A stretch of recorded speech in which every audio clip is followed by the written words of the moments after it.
Welcome to Stay at Home Wellness, where we talk about why wellness is so different for stay at home moms and what to do about it.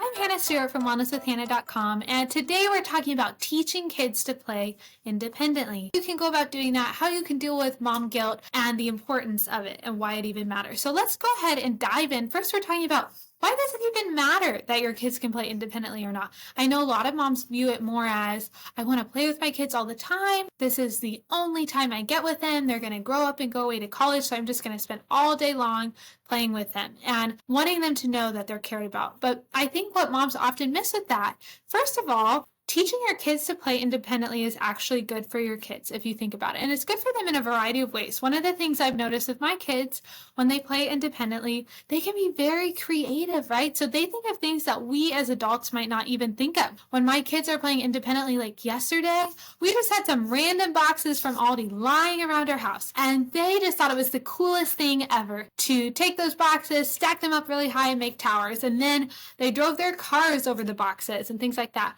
And if it were me, I might be trying to structure the game a lot more, make it really organized, but they're having all these fun ideas that they're thinking of by themselves.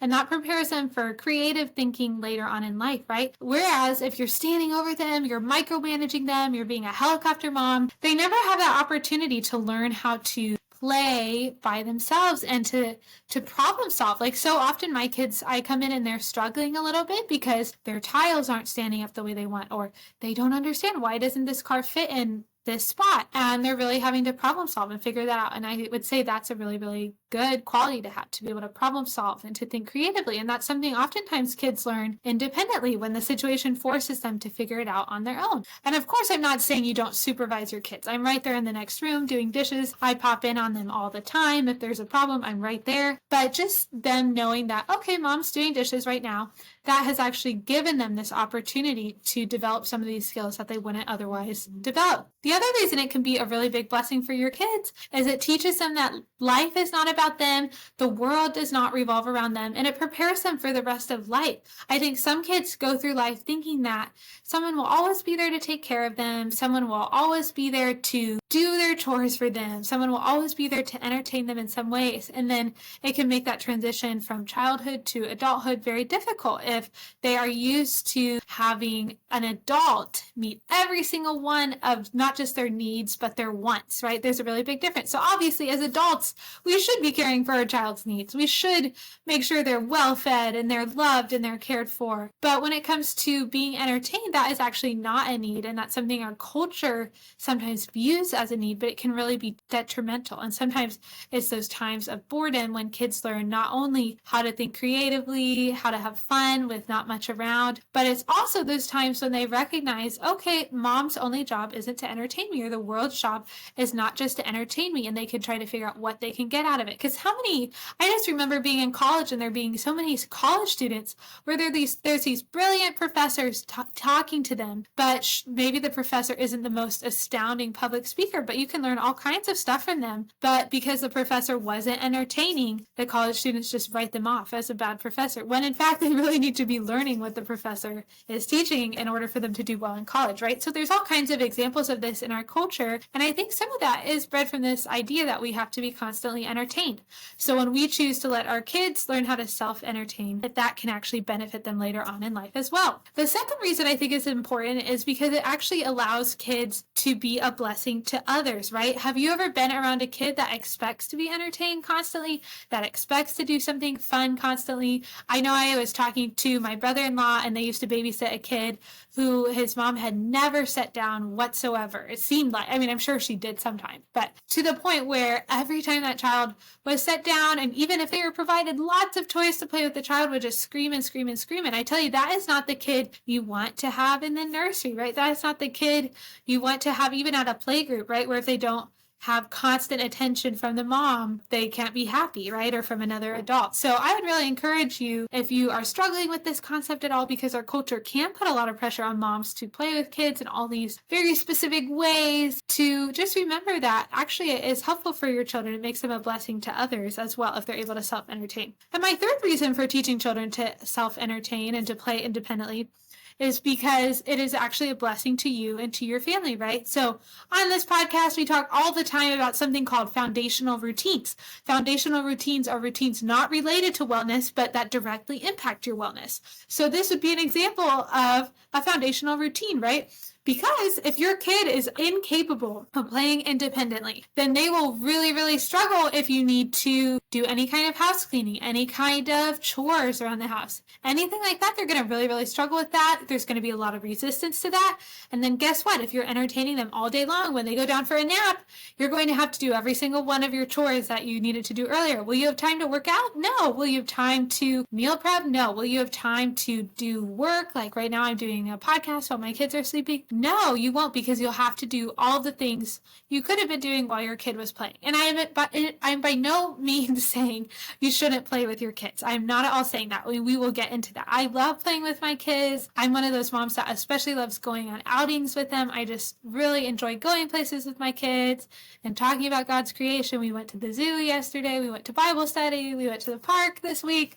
So I love doing stuff with my kids, but I think it's good for them to have that balance of, okay, there are times when mom is working, and then there are times we're all going to snuggle on the couch and read books. And it actually makes those times when you are with your kids that much more special if you have times when you are working on things and the kids recognize, wow, this is really special. I'm really enjoying this time with mom. And of course, just to clarify again, I'm not saying if your child is injured, if your child needs your assistance, if there's a discipline issue, I'm not saying you don't drop stuff and go deal with that, because obviously that takes precedence. But I am speaking to the mom specifically out there that either doesn't let their child self-entertain or feels very, very guilty when their child is self-entertaining.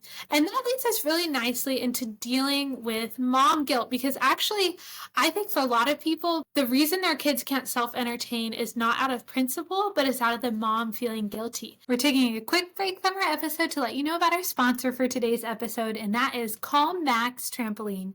And I love this trampoline so much for kids. If you're thinking about getting them a Christmas gift or birthday gift, I know right now Christmas is just around the corner, but this trampoline is awesome for a variety of reasons. It's actually just an Amazon trampoline. We got it off of Amazon, which made it super easy because I brought it to our door, which I love. But what I especially love is that it has several features that are really helpful. So one of them is that it comes in a variety of sizes. So it comes from an 8-foot size where it's just for little kids to jump on. So I have friends that have this size, and I think all 4 of their kids jump on it together. They're like 8 and under, and they just love that. We got the 10-foot size, which is a little bigger, but still not crazy huge, and it has a net and everything. And I love it because my husband and I can jump on it with our kids, but it's still small, because I think a lot of people think of getting a trampoline as like this huge investment. It's going to take up all their yard if they don't have a very big yard. And we don't have a huge yard, but the 10-foot trampoline fits really nicely in it. There's still space in our yard for other things. It's not just the trampoline. And it's made a really, really big impact on our life because our kids spend more time outside. They ask to go outside more often. They want to jump on it with us, and they also can play on it independently. And that is because of the cool little ladder it has, where it has like actual almost like steps on the ladder. It's not just rungs. So even a 1-year-old can climb up it. I witnessed my own kid and someone else's kid climb up this trampoline. And so I remember the other day I was looking outside. I supervise my kids sometimes from the window, now that they're a little older and aren't putting things in their mouth. I look outside and my kids are playing on the trampoline together because both of them can get on by themselves. And for toddler moms, this is a big win, because most trampolines you either have to be able to pull yourself up on, which neither of my kids could do at this age, or you need someone to be out there constantly to boost you on and off. And I've been at other people's houses where they have a trampoline like that. And I know it's just a season, but I do love that they can just go out, get on independently, and have fun without needing me to mediate constantly. So if you are interested in that at all, go ahead, click the link below, and it will take you straight to the Calm Max trampoline that we personally have enjoyed. So thank you guys so much. Let's get back to our episode, because when that child comes and tugs on your leg and you just started doing dishes, or they're whining or crying for you, it can make you feel really guilty, right? Because you want them to know that they're loved and cared about. But at the same time, something I've had to realize is teaching my children to play independently has actually helped some with mom guilt. So I'm not saying that if you don't play, that mom guilt is a legitimate thing, right? Like, I don't think it's morally wrong whether you choose to do the dishes or you chose to read a book to your child that day. Like, I think there are times when both of those would be absolutely acceptable, but a lot of moms experience guilt in both cases. So either way, they feel guilty. They feel guilty if they're reading the book to their kid that they're not doing the dishes, and they feel guilty if they're doing the dishes that they're not reading the book to their kid. So what I have found really, really helpful for mom guilt is structuring certain times of the day where my kids know I'm going to play with them. So for us, there's several times when I do that. One of them is we have circle time in the morning. So after breakfast and chores, I call them special jobs, and we talk about that a lot. We talk about how Elliot has his special job, Jack has his special job, Daddy has his special job at work, Mommy has her special job, so I need to finish my jobs before I can play too, and then we can all play together. So we use that rhetoric a lot in our house about everyone has a job and we need to finish our jobs first and then we can play. But then I have times where after I do my chores, where for me I like to do the laundry if I can, wipe down the bathroom if I can, do the dishes if I can. And after I do that, I say, okay, we can do our circle time now. And our kids love that right now because we get to just sing a bunch of silly songs and do a Bible story, and they just really look forward to that. So that's like their special time. We get to read some fun books during that time. So they know, okay, that's time when I have mom's undivided attention. They also look forward to something else called our special time, where right now I'm doing it with my oldest son, but before his nap and after I put Jack down for his nap, Elliot and I will play Legos and read for a little bit, and it's something he really looks forward to every day. He's always asking, can we do special time after Jack goes down for his nap? So he knows, okay, that's my undivided time with mom. And then, like I said before, we oftentimes will go on outings almost pretty much every day, whether that's a walk or a bike ride or playing in the backyard together, looking at the garden, or going somewhere fun like the zoo or the Discovery Center or the park. So all of those things make it a lot easier for me as a mom to recognize, okay, this time I really should be doing these chores because I know I have all these blocks of time when I'm going to be with the kids and I can't get them done. And the kids have come to really, really expect that. So there's this routine being set. So that is something I would really encourage you if you're struggling with mom guilt. The solution might not be just playing with them all the time and then trying to sneak around and wash a couple dishes here or there before they notice, because sometimes that results in feeling guilt all day long, right? Because you have no idea, should I be washing this dish right now or should I not? And sometimes just having a schedule can help make it clear for the kids what the expectations are and clear for you too. Sometimes the schedule benefits the mom just as much as the kids, right? So I would highly recommend that if you feel like you're just in this phase where you're kind of going back and forth between work and kids all the time and you don't really know what any part of your day is for. And when you look back at the day, you're like, what did I do? Did I spend time with the kids? I don't really know. Did I get work done? I don't know. I just felt distracted and scattered all day long. This could be something that is really helpful for you. But what if you're like, okay, that's great, Hannah. I want to do it, but how do I do it? There's several tips I have for you in terms of practically what this looks like on a day-to-day basis. So my first tip is to create a morning routine. So this would look like something as simple as having breakfast and then having your kid do a chore and you do a chore, something like that. For me, it started out this way, and then over time it gradually increased. We started out with this, and now we do breakfast, and then we do our Bible time and math, and we do chores, and I do usually 2 or 3 chores.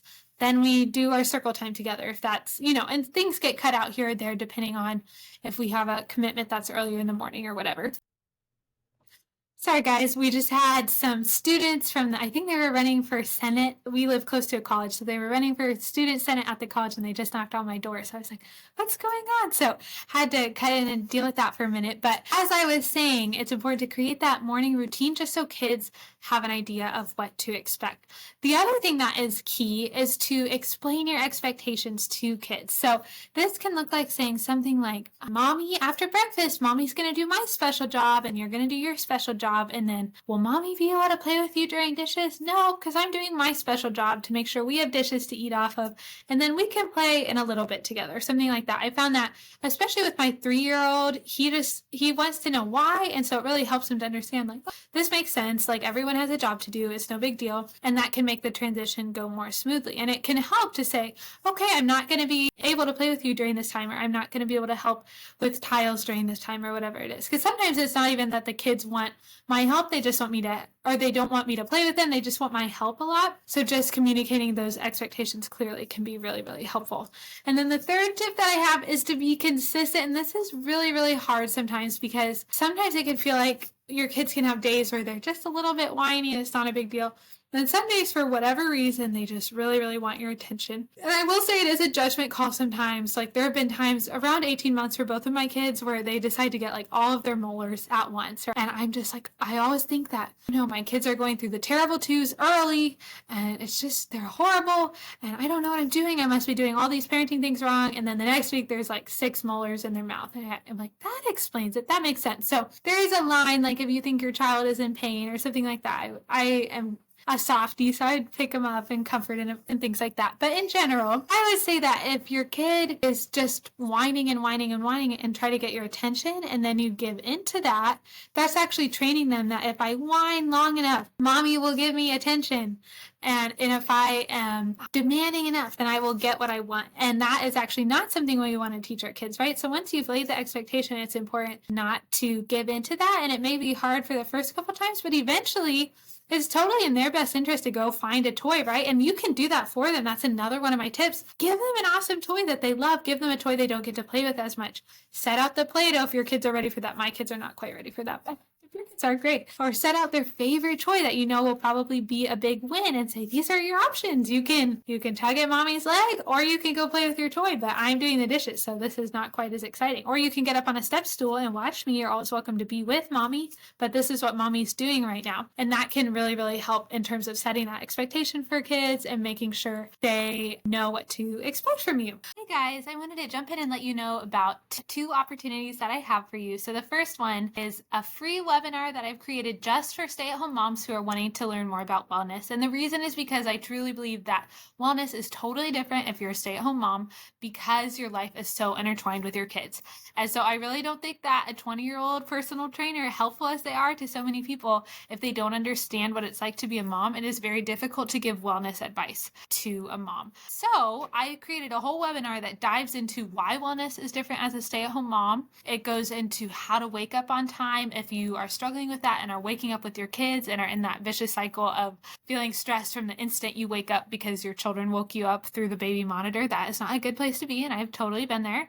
This webinar dives into working out postpartum. I know a lot of moms really struggle with overwhelm about where to start postpartum and have just gotten out of the habit totally of working out because they have a new baby, right? And all of their routines are different. How to develop routines when you are used to an employer developing them for you, and now you have to develop them for yourself, which is a huge change.